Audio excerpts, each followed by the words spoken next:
Hi, and welcome to another episode of The Good Grief Conversation. Today's conversation is slightly different. We always seem to feel that grief is part of physically losing another person, their life. But grief shows up in all areas of our lives, wherever there is loss.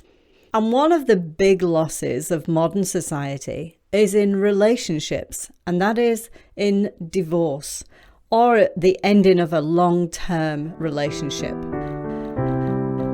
So today, I am speaking to Maxine Clancey, who is a divorce expert. She's just about to write her book, The Divorce Detox. I can't wait for it to come out. When it does, she's going to be coming right back on this show. She has some superb information and guidance around the subject of grief around divorce. It's amazing. I've even been speaking to friends who have been divorced for years and say, you know what, I don't even think that I'm over the grief of my divorce. So it's my great pleasure to bring Maxine Clancey to you, and hopefully who will also shine some light and bring some peace around what you are going through in your life. So here is Maxine. Hi, Maxine. Thank you for joining me on the Good Grief Conversation this morning. Good morning. Thank you for having me. Or afternoon or evening, wherever people are listening, I guess. Yeah, I felt that this was a really important subject to talk about grief and divorce, because many people are getting divorced. I heard a long time ago, actually, I heard that it's actually harder to get over a divorce than it is from losing your spouse. Because one, the marriage is over, but the relationship, the people are still there. You may still share children, etc. Whereas if you lose your spouse through death, you go through that process and then get on with, your life without that, I guess, reminder. So I believe it takes longer. What are your thoughts on that? Well, I'm so glad you've actually said that, because it actually helps, because so often, particularly I've been divorced twice, but in my second divorce, there were so many times, and it sounds awful, that I wished that my husband was dead. And that sounds like the most terrible thing that you could say. Why would you wish that? And that's really honest of you, actually, Maxine. Yeah, it's really honest of you, but I reckon people do think that. I think they do, and I think it's something that people don't say because it's such an awful thing to say. It's shocking. Yeah, it is. And of course now, 10 years later, and in fact, I ended up having a very good, healthy relationship with my ex-husband. But at the time when you're going through that intense period of pain, and, I was devastated. He left the marriage. I literally felt it would have been easier if he was dead, because I wouldn't have to see him. And I'm sure there's many of your listeners that would say, no, that's not the case, because, when we're grieving someone that we've lost, what we want most is one just last chance to see that person again, to say the things that we didn't say, or what we, express things. So when I say that, I don't want it to sound contrite, but I think it's because what it is that when you're grieving in divorce, it's very, very similar to a bereavement, but you obviously have that continued relationship, and the relationship changes.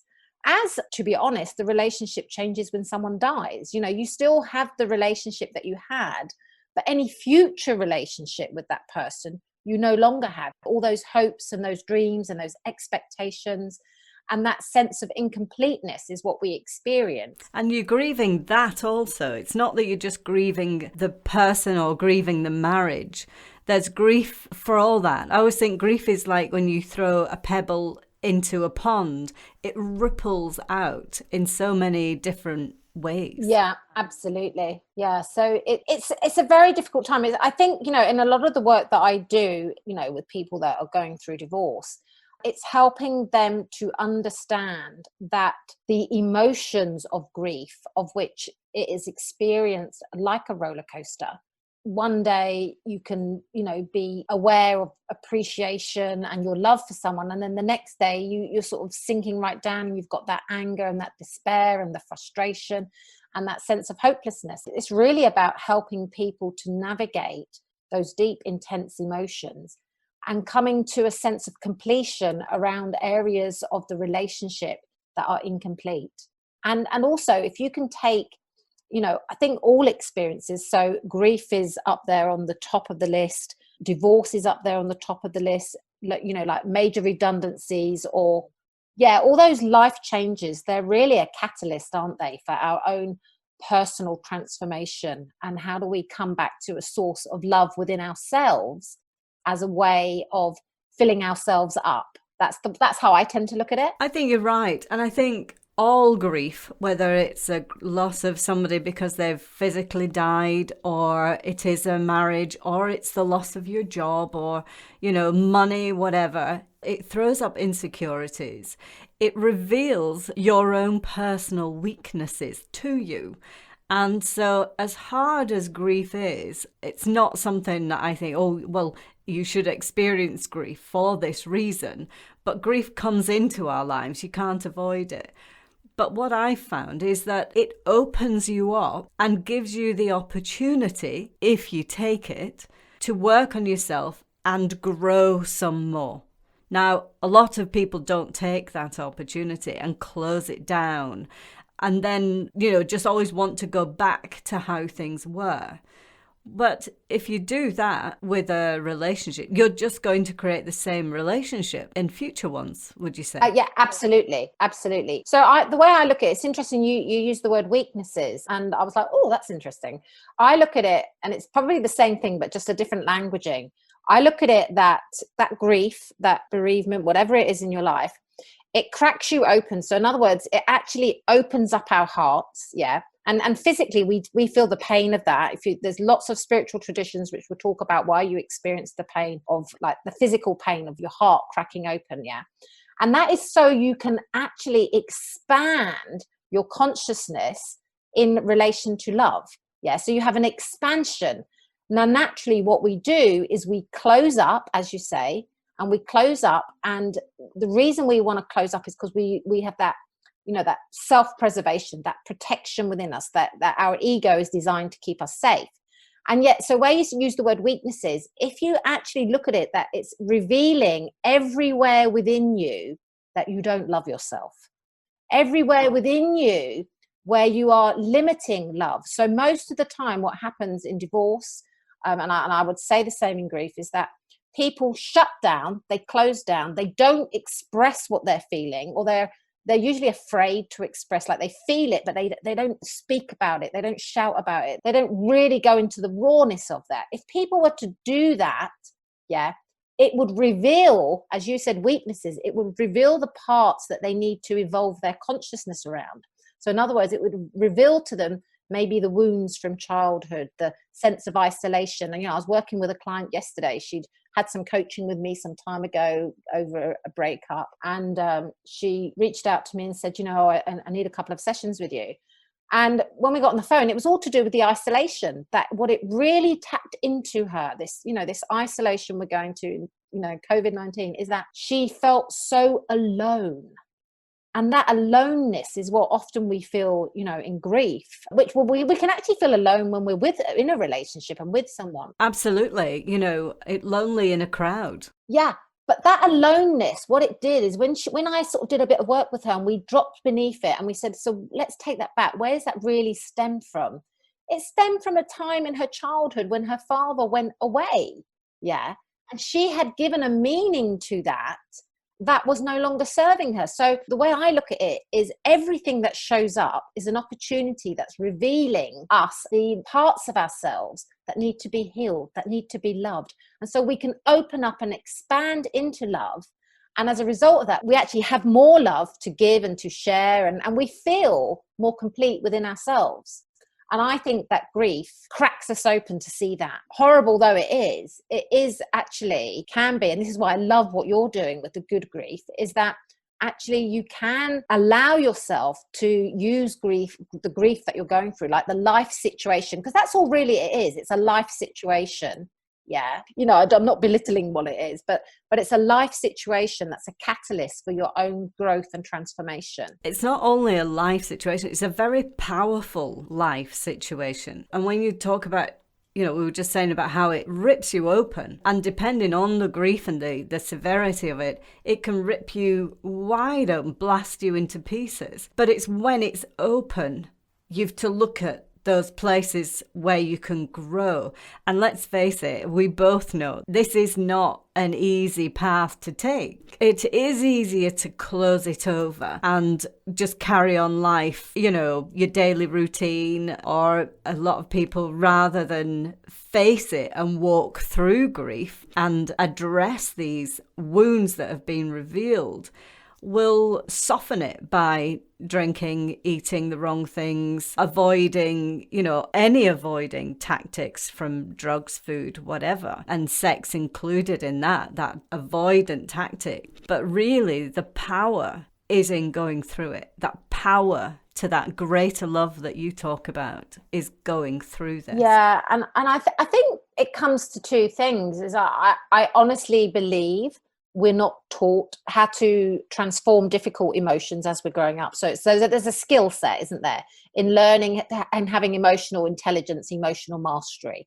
So if we're never taught how to work with grief or these difficult situations in life, then the norm is to, and actual, like, because there's this sort of inner desire to go for comfort and safety and whatever's pleasurable. So because it is a difficult path to walk, it's very easy and socially acceptable in some way to actually not heal, to repress our emotions, to as you say, to drink and use all those short-term fixes, because it seems like such a difficult thing to do. But the problem with that is that all those short-term fixes will eventually lead to repressed emotions. And it actually takes more energy to repress and push down emotions than it does to allow them to have their natural course and to come out. Okay. And if we don't allow them to come out and have their natural expression and learn how to use the energy of the emotion to help lift us up and transform whatever we need to transform in ourselves, what happens is we end up like, depression, fatigue, extreme tiredness, etc., maybe lethargy, all these different types of things. Maybe we feel a lack of purpose in life, and we end up having long-term unresolved grief. That's why it's so important to do the work, even though it's painful and even though it's uncomfortable. And that's why I absolutely recommend that people get professional help, because the problem is we all have well-meaning friends and well-meaning family members.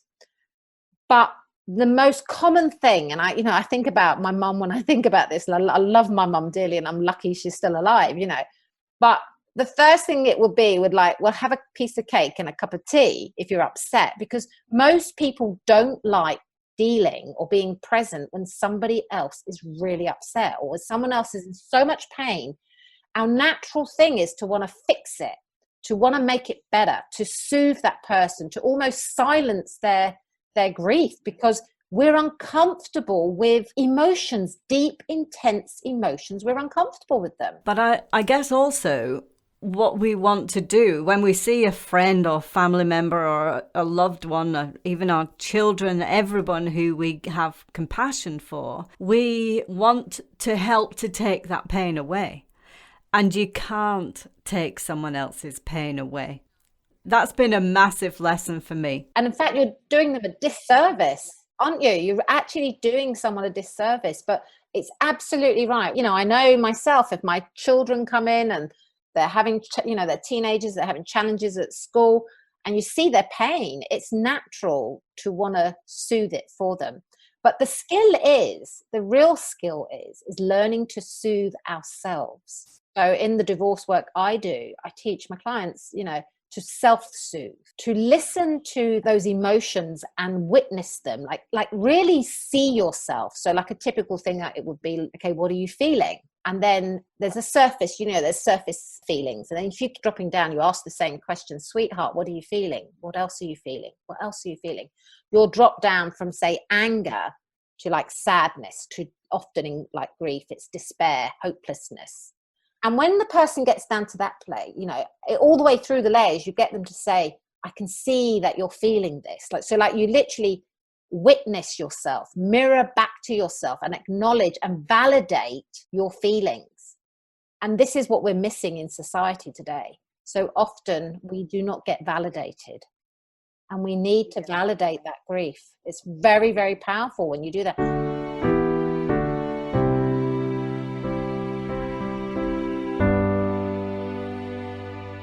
And then underneath that, you look at, okay, what is it you need? What do you need, sweetheart? And then when someone says, oh, I need a hug, and I need someone to stroke my back, I need someone to hold my hand, it's stuff like that. That's because that's our child. And someone to say you're doing great as well. Yeah. Yeah, and it's okay. You're doing great. I see your pain, but you're doing great. Exactly. And it's okay. It's totally valid that you are feeling this way. And it's part of the journey. It's part of you finding greater love for yourself, love and compassion for you. And then you can find love and compassion for other people. Totally. There's a Buddhist technique. It's called Tonglen, Tonglen. And it's really about compassion. The technique is where we breathe into the feeling that we're feeling. So, when we're suffering, it's about releasing suffering.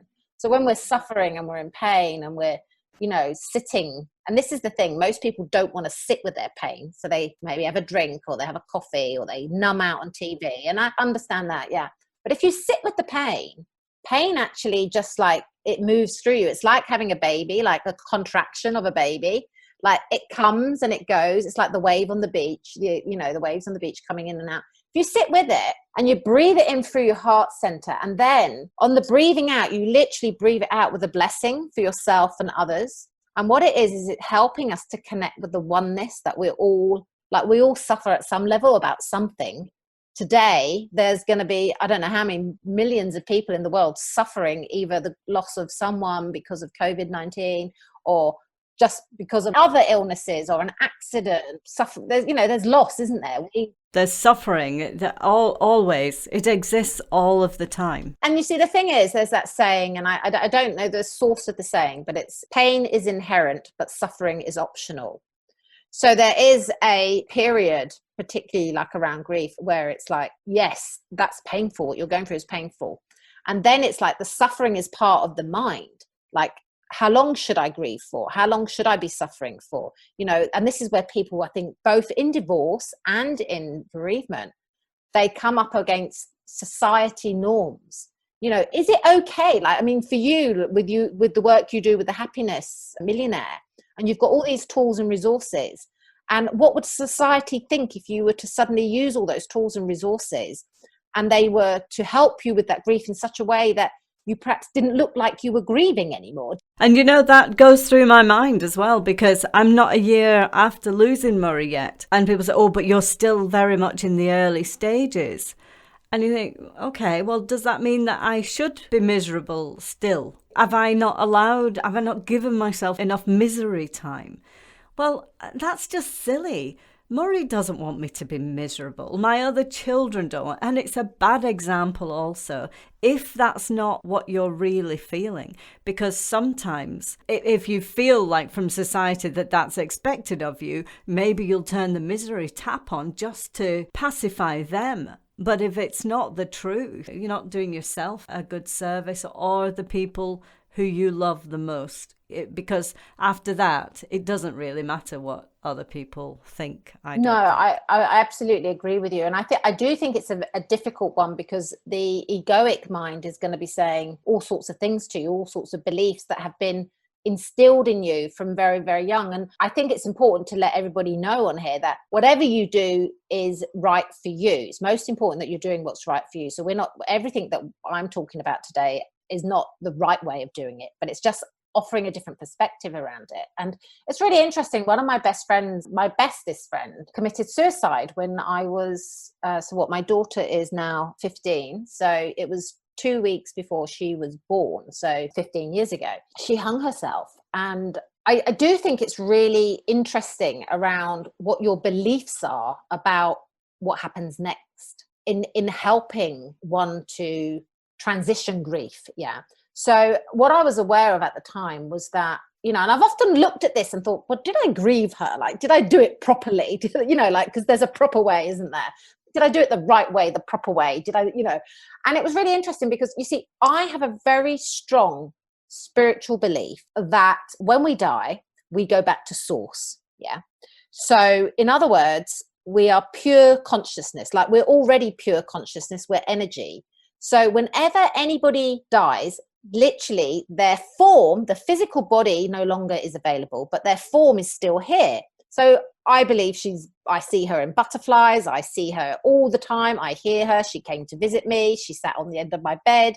And you see, I think that my spiritual belief, and obviously, look, she was my best friend. And at the time I was living in a different country, so I wasn't seeing her all the time, etc., etc. But I really do believe that because of what I believe about death, it helped me to transition the relationship. I can still have a relationship. I just can't have a glass of wine and a cake with her. Do you know what I mean? Or a cuddle. But I still have her in my, like, if ever I want guidance, I often talk to her because to me, she's there. And it's the same with my grandmother. I often smell my grandmother. I hope it's a pleasant smell. I'm not sure I'd want to smell Murray. Yeah, if I got Murray's smells, I might complain to him.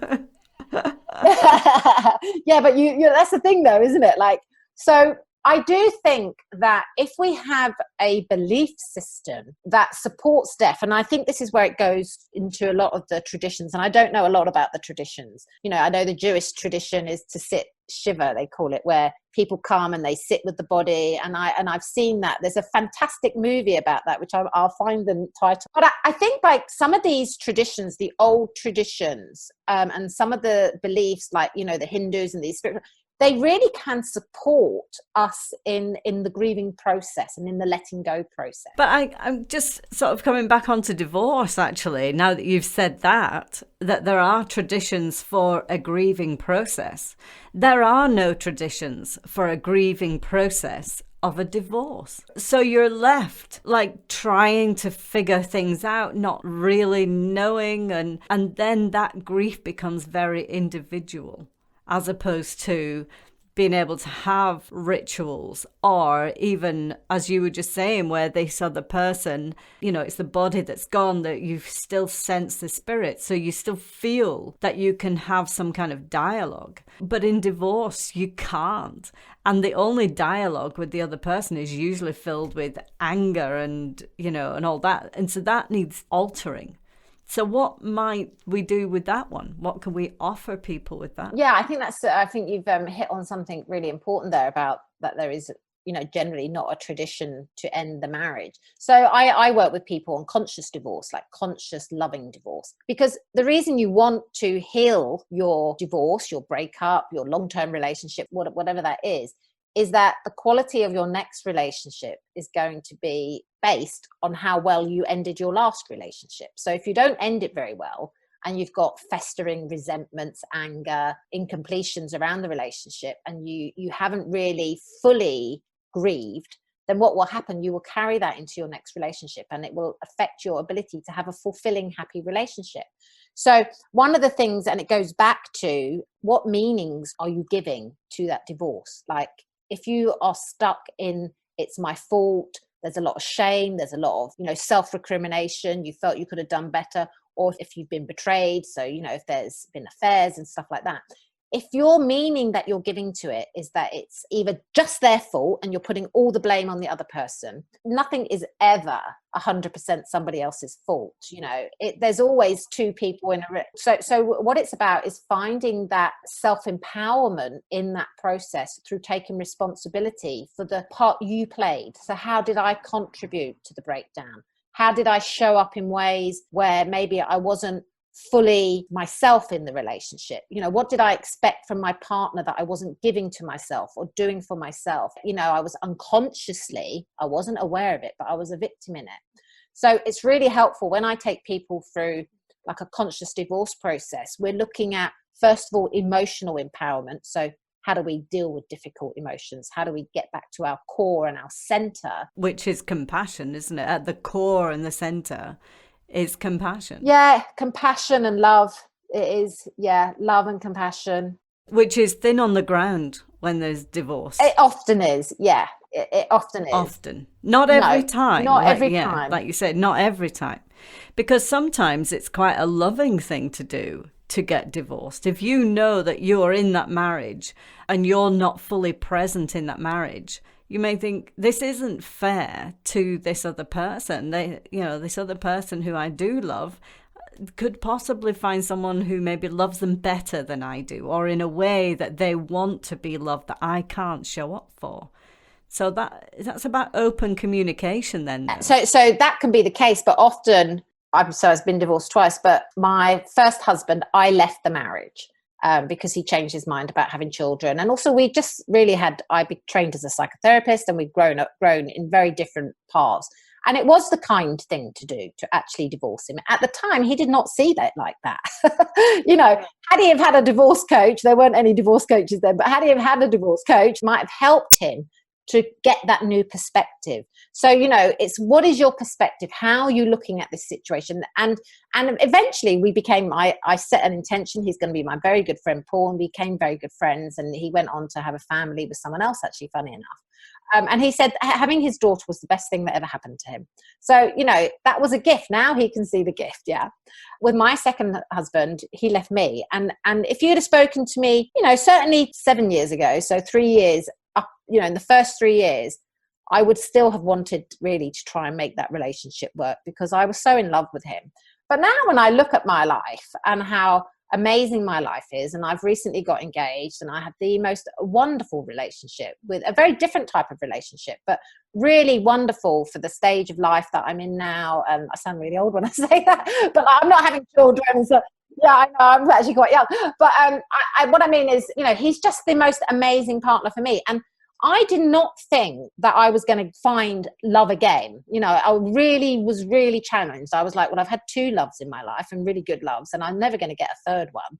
And now I have the most amazing relationship. I see my ex-husband, we're good friends. We're very good friends. And the funny thing is I see him and I think, I'm so glad I'm not with him anymore, because we really would, I can see all the things about why we didn't work together without myself being insulted by it anymore. Whereas at the beginning, we're insulted. Do you think that's because, you can't see those things because we're caught up in fear and the grief of the things that we thought were coming in our life that have gone? And so you can't see those things at that point, can you? I think it's really interesting. So I think there's a couple of things that happens. I think our ego is designed to keep us safe and to survive. Yeah. So the minute that we're in that grief stage, shock, denial, can't believe it's happening to us, panic, all that sort of stuff, body's overloaded. So then there's the physical impact of what happens to the body with stress. Okay. All rational thinking goes out the window, et cetera, et cetera, et cetera. We're struggling just to survive. Yeah. And that is literally at that point when, like you're saying, we're struggling to survive, the body's in overdrive, the mind is going crazy. It's so tragic when you hear of people who have taken their life because a relationship ended. It's a tragedy because, as you've just said there, when you were in that, you would have taken him back. For 3 years, you would have had him back to make it work. But now you can look at it and go, actually, my life would not have been fulfilled with him. So for somebody to act with such severity in those early stages is a tragedy on top of a tragedy. It is a tragedy, and it is absolutely terrible that people, for whatever reason, that their pain is so strong or so intense, or whatever it is, that in that moment they make those choices and those decisions. And so I think, when you get back to that there is the physiological impact of, the stress on the body at that time. You've also got our innate survival instinct, the desire to live that we do have, like our life force, our spirit that runs through us. And I experienced that very profoundly when my husband, left, in that I just suddenly got this urge to go running, like to move my body. And I think if you listen to some of those hints and some of those whispers within you that says, walk, exercise, move, or if it says sleep today, and you follow them, like your spirit is almost like guiding you and saying, what you need to do. And I got this urge to run, and I used to run through the woods and scream. Like, why me? Yes, yeah. Because that's another release, yeah, just throw it out, you know. All of this stuff is really good for you to get the energy moving through your body. So all those type of prompts are really, really important. And if you can recognize that there are the stages, and that these stages, they're not linear, you're on like a roller coaster with them, etc. So this is the thing with grief, and it's the same in divorce and the same in bereavement. There literally are layers of intensity of it. And you obviously initially there is that extremeness of it. Yeah. That's not to say that you don't ever experience an extremeness again, or a sense of real loss again. So like even now, 10 years since my divorce, as I said, got engaged, a few months ago, very happy. Every now and then I will think about something, maybe in the past, or you're triggered, and I feel that sense of loss. And it just reminds me, and I think, oh, that's really sad about that, really. It's my son's 18th birthday next week, and we're going to have a little isolation party for him. And I suppose I am grateful that I have managed to create a healthy relationship. And there's always been very important to me to do that. And so I think it's really important that people realize that loss, when we feel it later, when I sort of the other day, and I can't remember what exactly it was about, that I really sensed that sort of sense of loss. And then I thought, well, what is that really about today? Well, how does that loss that I'm feeling now relate to my life today? Yeah. And it was actually the fact that we've been in isolation, and there's a part of me that's missing out on other things in life and feeling I can't do those things. So even like years later, if you have done some good grieving work, but you find you get hooked into something, and I think that's okay. It's just important. I think it's normal as exactly. well, and sometimes we can take that, that might arise, and then we take it out to another extreme and start to build on it. But actually, what possibly just ran through your mind is, well, maybe if we'd have stayed together, we'd all be in isolation together, and we could have had his 18th. And that's when we start taking responsibility on us, isn't it? That you go, yeah, that moment would have been good, but what else have you had to give up to have that moment? And what you just said there about your relationship with your ex has been really important to you to have a good relationship. It requires the other person to also have that as an importance too, because it's important to me. But at this moment in time, I haven't achieved it. I did for a little while, and then things changed, and now I haven't. That is still important to me, and I would still like that. But it requires the other person to also want that too.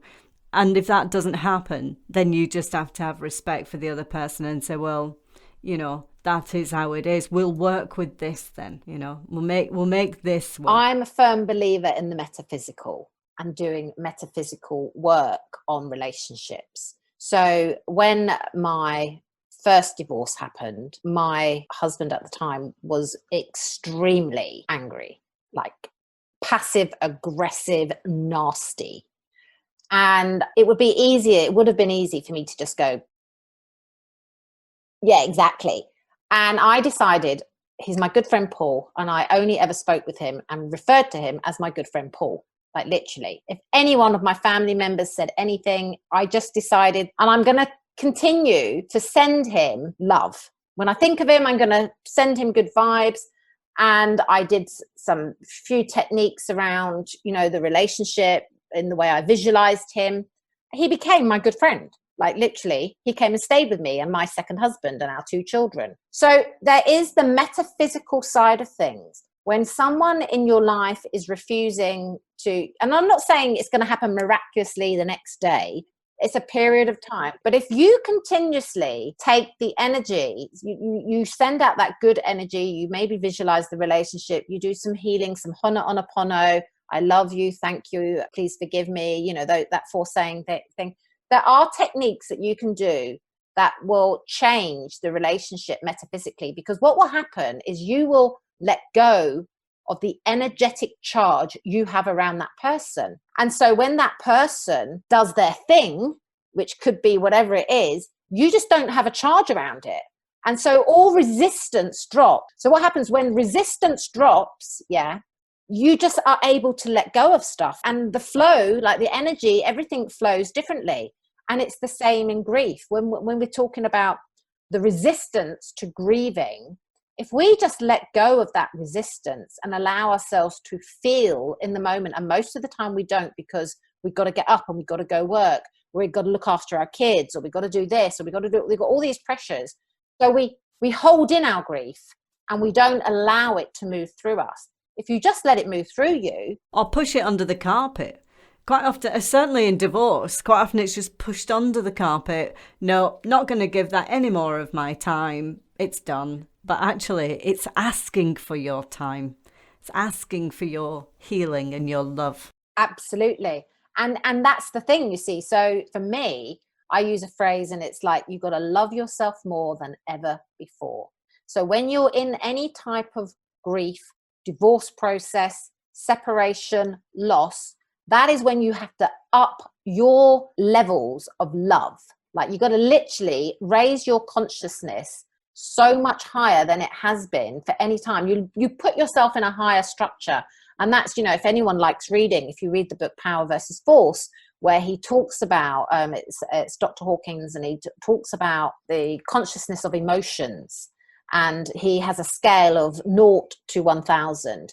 And 1,000 is, God consciousness. And like 20 is shame. Shame calibrates at 20. Now, the interesting thing is that you need more energy to be in a state of shame, because it's a denser consciousness. It's more matter. The vibration of that is denser. So you're using more energy, which is why people are so zapped out. I see people are so exhausted when they're like depression. But you go through these levels, and anger is above depression. So you're better to feel angry and to let that anger come out. Yeah. And then what will happen is, usually when people have that anger, they'll drop back down into a sense of despair, like almost like a hopelessness. But then when you allow yourself to be in that, and then the nothing, like the complete nothingness, like where almost like you're numb, that is where you then can tap into hope. And then you lift yourself way up above to like 250, 300 on the scale. And love calibrates at 500, and gratitude and like true appreciation calibrates at 650, 700. You've probably seen the meme that goes round, an attitude of gratitude is the quickest way to shift yourself. It's true though. So like, even if you're currently going through, divorce process or something, if you can just begin each day to either wake up and say, what am I grateful for? Yeah, a couple of things, but really feel it. Don't just sort of say, oh, I'm grateful. You've got to feel it. Yeah, just don't say it. And what are you grateful for that relationship that you had that you are now letting go? Where's your gratitude on that?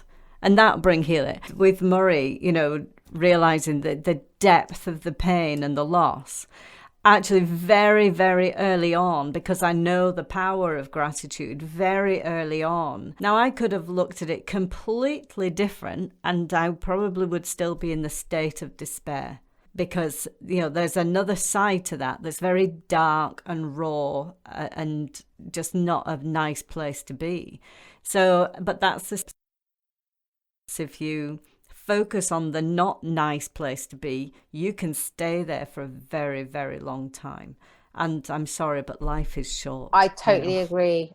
I think it's sad that, people don't reach out, or they don't get the help that could really support them to navigate these really difficult times in a powerful way, in a way that empowers them to live more fulfilled lives, to experience more joy and more bliss. And also to gift themselves the time to do that. Because like you just said, we're always so busy, we've got to do this, we've got to do that, and we put other people's needs first. But actually, if we just stop and say, right, I need every Friday afternoon or whatever to be with me, to talk to me in a loving way. And obviously, the morning and the night thing, I think that's a given. Morning and night, we should be saying loving, kind things to ourselves and to, in our minds, to those people. In fact, I did in my very first broadcast of this, I did the loving kindness meditation, the Buddhist loving kindness meditation. And I use that all the time, morning and night. And my ex is in that list as well. So it's about just giving that kindness to everybody. And in my podcast extras, I actually have done that even deeper. So in fact, talking of podcast extras there, that was a nice little segue. Earlier, I asked you what you could provide for the podcast extras for my listeners who are, going through divorce, and what you could help with the grief, or maybe they've gone through a divorce and now they are stuck in that grieving process, however long it might be after. And you said you had a couple of PDFs that might help. Yeah, I do. Yeah. So the first one is a PDF which is about the grief cycle, actually. It talks about the grief cycle in terms of the roller coaster of emotions. And rather than just sort of the 5 stages, it goes into it a little bit more detail. So that's a wonderful one. I was going to say the emotional power. I have another one, which is an emotional power practice. But actually on that grief, the divorce grief one, there actually is a practice in there, a very short practice that people can use to help to just transform those difficult emotions. They can see themselves, where am I on the cycle? And, am I really in that stage of I need to be getting help? Or am I in that stage where perhaps I can do it a bit more on my own? So yes, it's a very helpful practice. That's what I'd love to share with you. Yes, that's fantastic. And those questions about to check in with yourself when you are looking at yourself in the mirror. Let's just wrap this up now with, so if somebody is in this place where they're grieving for their loss of their marriage or a long-term relationship, and they decide the first step for them to make the changes, what would you say that would be really helpful, just as a short wrap-up? Right. So I think the very first step is to find your emotional power and your emotional stability. And one of the ways you can do that is by using the power practice on the free download. But it is literally, if you start by actually speaking your emotions out loud, and then witnessing them, mirroring it back to yourself. I can see that you're feeling that, whatever it is, you're feeling sad, angry. And if you do that, it's a good practice to do in the evening, and maybe just start to make a little journal of what are the emotions that I'm feeling on a day-to-day basis. And you'll see the ones that are really depleting you and the ones that perhaps could energize you. So that's also helpful to note. And then I would really ask, the other question I would ask yourself is, what am I making this mean? What am I making it mean about myself? What am I making it mean about the future? How am I defining life as a result of that? Because the meaning and definition you're giving to yourself, I am, that affects your identity and the way you show up in the world. So if you're making it mean I'm a failure, and you keep reinforcing that through your thinking and your feeling, that inner critic, judgments you're making about yourself. So, it really goes to looking at those 2 things as a starting point. And what I would really say to people is, don't suffer on your own. You'd be very surprised if you work with a good coach, can make a huge difference. Yeah, it depends, what you've got, what other experience you've had or problems you've had that maybe you haven't looked at. But even just, with the grief process, you can really... and I do think it's about, someone being able to witness your pain. When I trained as a psychotherapist, I was a bereavement counsellor for about 4 years. And I just honestly, my experience that time, I was very moved about it, really, is there were people that really stood out, that they just wanted someone to hear their pain, And I think we want that. And I understand that, because the world wants you to be back to how you were. And as I've always said, there is no going back to how you were. You must transition to who you are about to be. And so how do you do that when you are surrounded by people who want the way you were back? So to be with somebody who doesn't know how you were, to just let them hear you. Like you say, you need someone to hear you so that you can hear yourself often, Maxine, we could talk all day. We could, I know. Absolutely could. In fact, Maxine, when your book is ready, I would love you to come back on here and we talk some more. Oh, yeah, that would be wonderful. Because this has been a great conversation. I've learned loads myself, and I'm always appreciative of that. Yeah, me too. And I just hope that my listeners have really taken some great knowledge from here. I'm sure they have. Yeah. I'd love to hear from you, actually, listeners. Just email janet@thegoodgriefconversation.com and let us know what you've taken from this program. That would be absolutely fantastic. And of course, you can get those PDFs in the podcast extras over at www.thegoodgriefconversation.com. Maxine, it's been an absolute pleasure. Thank you ever so much for your time. Thank you for having me. It's been wonderful. Take care. Well, that was some great information from Maxine. I hope that you've taken a lot out of that. People don't associate grief with divorce and struggle through all kinds of things, but Maxine's got some great information. If you would like to connect with Maxine, then her website address is MaxineClancy.com, and Clancy is Clancy. So MaxineClancy.com. Head over and take a look at more of Maxine's work. She's an amazing, amazing woman.